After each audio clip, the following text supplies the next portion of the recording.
Every single year, Japan loses more than 500,000 people. Picture a mid-sized city. Now imagine it wiped from the map every 12 months, with no bombs falling and no borders moving. The births simply never arrive to replace the deaths. Logically, a shrinking population sounds gentle. Fewer mouths to feed, more open space, less strain on the planet. Yet the quiet emptying of those towns dictates whether your wages rise, your pension survives, and your national debt ever stops growing. This is a slow-motion economic time bomb, and the clock is already ticking under more than 70 countries. Why a rich country can throw everything at its economy and still barely grow. Why pension systems wobble. It all connects to the shape of the population pyramid and what happens when it flips upside down.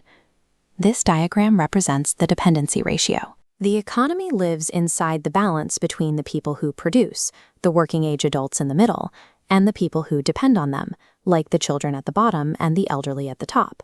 When a massive share of a country's population falls into that working-age bracket, you get more people earning, saving, and building. That ratio alone can supercharge a country's growth. That ratio is the engine under the hood of the modern economy. And right now, across the developed world, it is being dismantled. To understand the danger, you have to look at the gift. Economists call it the demographic dividend. It happens when a country's birth rate falls, but a massive generation of young people is already born and entering the workforce. You get a magic window. Look at South Korea.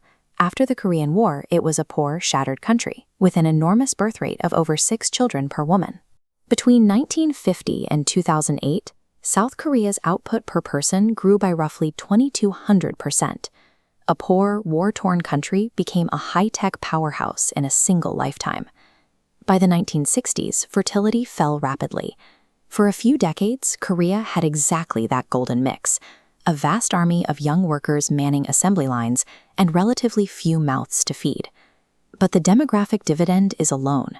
Those young workers who powered the miracle age, they retire, and the extremely low birth rates that created the favorable ratio mean there are not enough new young people coming up behind them. The window slams shut. This chart shows how steep the drop actually is.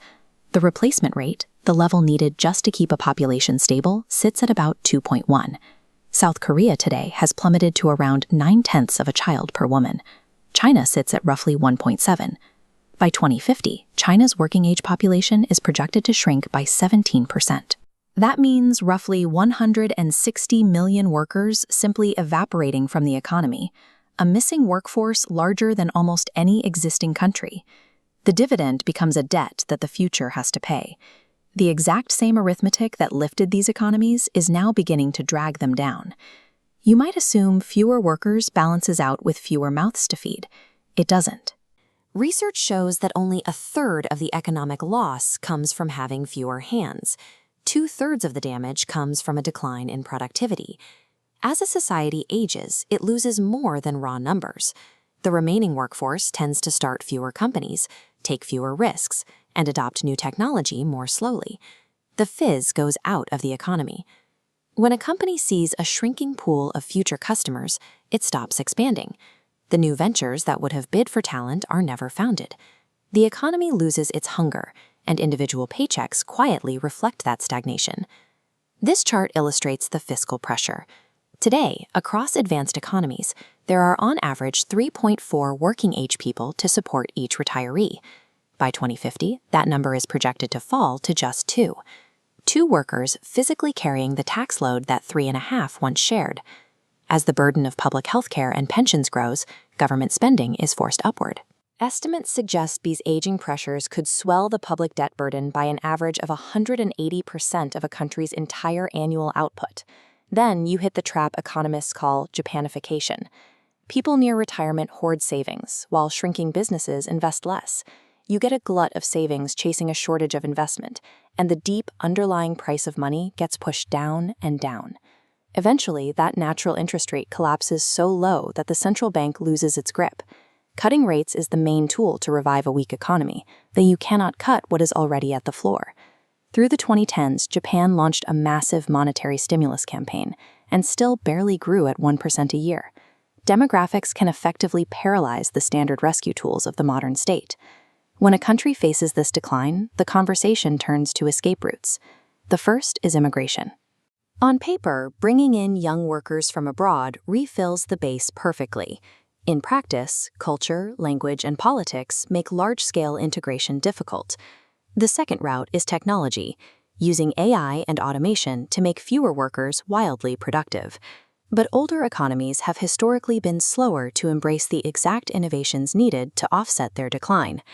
The third path is bringing more women and older people into the workforce. Having citizens willing and able to keep working helps at the margins. It buys time. These strategies offer mitigations, not structural reversals. They buy time, but they cannot stop the underlying arithmetic of the inverted pyramid. Yet this is a warning, not a sentence. Japan entered this future first, and despite 3 decades of struggle, it remains a wealthy, stable, long-living society.